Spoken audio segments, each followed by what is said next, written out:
Hello everyone, আসসালামু আলাইকুম। Welcome to my new video. আজ সকাল থেকেই প্রচণ্ড বৃষ্টি হচ্ছিল, কিন্তু বিকেল হওয়ার সাথে সাথে আকাশটা একটু পরিষ্কার হয়েছে, তাই রেডি হয়ে বেরিয়ে পড়ছি কিছু কেনাকাটা করতে যাব। সেই জন্য সুন্দর করে সাজুগুজু করে বেরিয়েছি কেনাকাটা করতে যাওয়ার জন্য। আপু আর আমি এমনভাবে সেজে কেনাকাটা করতে বেরিয়েছি, দেখুন মনে হচ্ছে বিয়ের দাওয়াত খেতে যাচ্ছি। যাই হোক, মাঝে মাঝে একটু সাজগোজ করে বেরোলে ভালোই লাগে।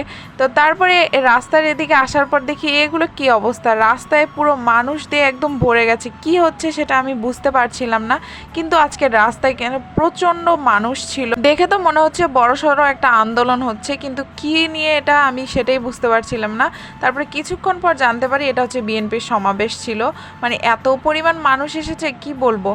আর এই যে আকাশ, কিছুক্ষণ পর আবার এমনভাবে বৃষ্টি শুরু হয়েছে, আর আজকে রাস্তায় এত ভিড়, মানে বের হয়ে মনে হচ্ছে একটা ভুল করে ফেলেছি। তো বৃষ্টিতে এখানে অনেকক্ষণ ধরে আটকা পড়ে আছি। আসলে আমরা যে একটা মেস থেকে ছাতা নিয়ে বেরোবো সেটাও নিয়ে বেরোইনি, আর আমাদের কাজগুলো এতটাই ইম্পর্টেন্ট ছিল আজকের মধ্যেই করতে হতো, তাই আমরা মেসেও ফেরত যেতে পারছিলাম না। আর আপু আর আমি 100 বার করে বলছিলাম যে আজকে কেন বের হয়েছি, বের হয়ে ভুল হয়ে গেছে। আর এখানে দেখুন বৃষ্টির মধ্যেও এনারা একদম মানে ফুল এনার্জি নিয়ে আন্দোলন করছে।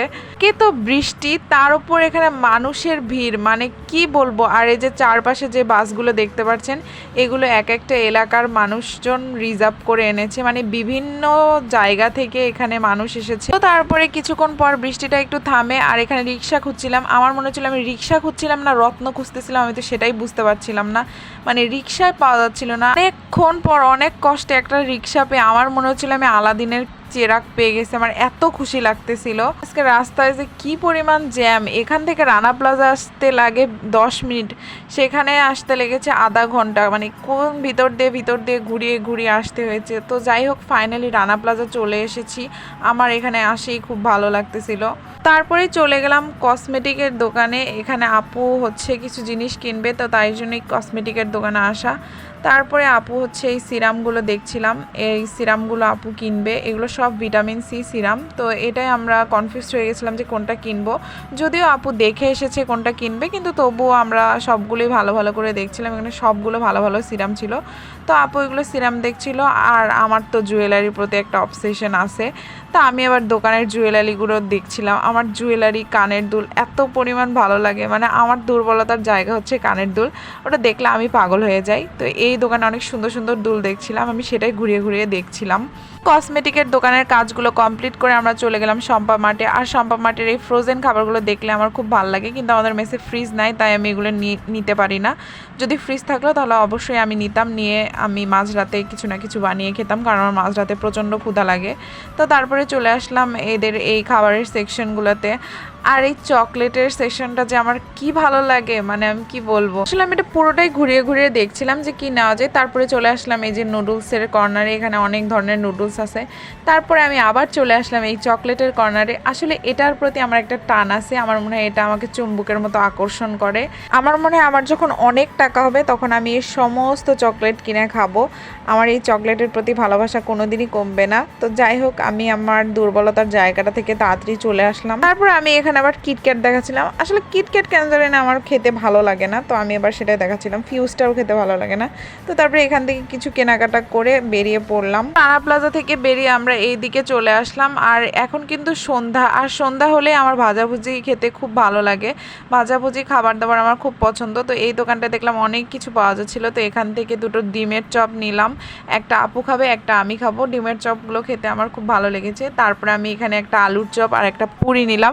আসলে এগুলো সব বাজেট ফ্রেন্ডলি ছিল, সবগুলোই 5 টাকা 5 টাকা করে। আজকালকার দিনে তো কোনো জিনিসই 5 টাকায় পাওয়া যায় না, তো আমার খেতে খুব ভালো লাগছিল। তারপর আমি এখানে আবার একটা রসুনের চপ নিয়েছিলাম। রসুনের চপ আমার খুব পছন্দ, আর এটা প্রচণ্ড গরম ছিল। তো দেখুন আমি কিভাবে খাচ্ছিলাম, মানে গরমের জন্য ভালো মতো খাওয়া যাচ্ছিল না, কিন্তু প্রচণ্ড টেস্টি ছিল খেতে।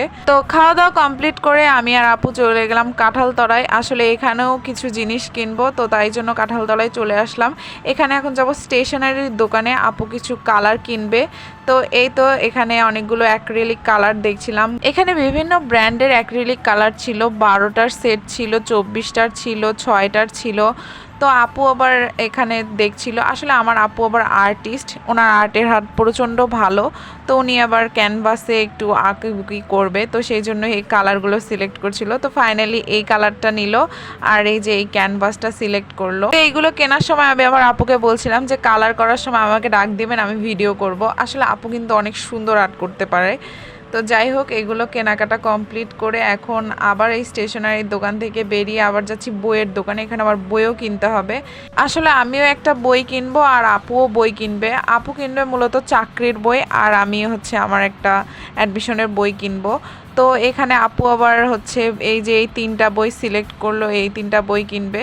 তো এইগুলো কেনাকাটা সমস্ত কিছু কমপ্লিট করে আমরা মেসে চলে এসেছি। আর প্রচণ্ড বৃষ্টি ছিল, সেই জন্য বাইরে আর কোনো ভিডিও করিনি। তো চলেন আপনাদের সাথে শেয়ার করি আমরা আজকে কি কি কেনাকাটা করলাম। তো ফার্স্টে এখানে বই কিনেছি, তারপরে এই যে কালারটা কিনেছি, তারপরে এই যে আপুর সিরাম, এই যে ক্যানভাস, তারপরে এই যে সুইস রোল একটা কিনেছি, নুডলস কিনেছি, এই যে একটা স্যুপ কিনেছি, কালার করার জন্য ব্রাশের সেটও কেনা হয়েছে। তো যাই হোক, এই ছিল আমাদের কেনাকাটা। আর আজকের এই দিনটা প্রচণ্ড হেডটিক ছিল। তো চলুন, এই ছিল আমার আজকের ভিডিওটি কেমন লাগলো অবশ্যই কমেন্ট করে জানাবেন। Thank you so much for watching. সবাই ভালো থাকবেন, বাই বাই।